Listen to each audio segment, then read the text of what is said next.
Well, joining us now is Wish TV's medical reporter, Dr. Mary Gillis, and the star of this piece.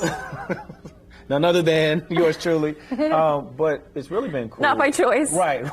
Mary's like, hey, I want to do something. I'm like, oh, okay. But I think what's been really cool about this series that Mary's been doing, she's been talking about a lot of the private battles that we've all faced from a medical standpoint. And then so Mary grabs me, she's like, anything ever happened to you? I'm like, yeah, there was this thing that happened when I was 15. And she's like, oh my God, this would be a great story.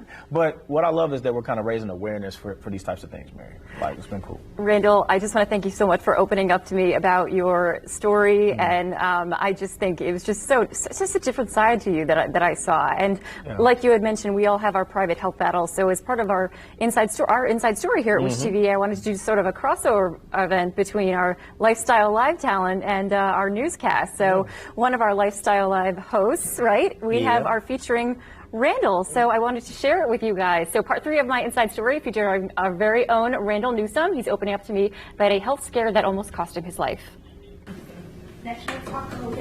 Randall Newsome sits on the set of All Indiana. Each day his personality shines through the screen, smiling, laughing, always cracking jokes. But when Randall was 15 years old, he experienced one of the darkest days of his life. A health scare almost ended it. When we sat down together, he brought me back 16 years ago to when he was a sophomore in high school, the morning he knew something was wrong. I started feeling a little heavy. Like I started feeling like there's something kind of weighing me down. And I felt a little flu-like it was just sluggish and just feeling really just off. But Randall headed to school anyway, telling himself he'd tough it out. But as the day progressed, so did his symptoms. By 8th period, his last class of the day, Randall found himself slumped over on his desk with a heaviness that he says felt like someone had inserted a 10-pound dumbbell into the right side of his stomach.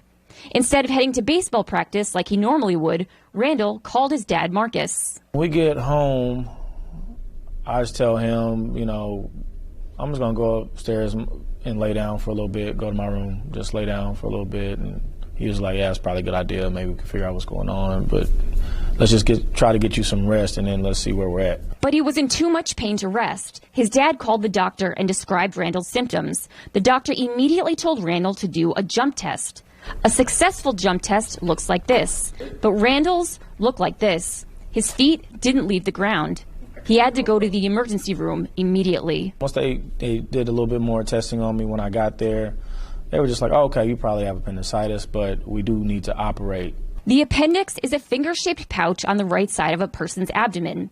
Appendicitis occurs when the organ becomes inflamed, swollen, and infected, and needs to be removed. I remember sleeping gas, and I remember somebody asking me, oh, so you play sports? And then I was out. Randall came out of surgery only to find out he wasn't having an appendicitis attack. The result of his illness was from something else. Doctors asked him if he had swallowed something sharp recently, something sharp similar to this useless paperclip I found on my desk. The answer was yes. They let me know that there was a mass of bacteria that had built up in what they call the cecum, which is close to the appendix, but not the appendix. A few weeks back, Randall had eaten an apple. When he bit into it, a metal piece of his braces came loose, and he swallowed it. The metal piece punctured a hole in his cecum. For weeks, an infection was building in his system. The doctor told Randall and his dad if he hadn't come to the hospital for surgery when he did, he could have died. That is weird to think about, the idea that you're not here, but you got a scar that reminds you every day that you could have easily not been here. It's a small incision, but it's a reminder that, you know, you can't take life for granted. By sharing his story, Randall wants to help you. If something feels weird, if your body feels off in any kind of way, just get it checked out. It's just not worth it. I've done so many stories here where early detection was the only difference maker. Like, not treatment, not anything else. Like, the only thing was that person saying, oh, something's wrong, and then going to get it checked out. Oh, and one more thing. Don't eat apples when you have braces. Big time medical advice right there from me. Just don't eat apples. You said slices, right? Yeah, slices now. And even still, I'm just like, no, I'm still a little traumatized from eating apples whole, so I'm like, let me chop this up real quick. But, on a serious note, I'm glad that we were able to highlight something that is so serious, because a lot of us don't get checked out when we're supposed to.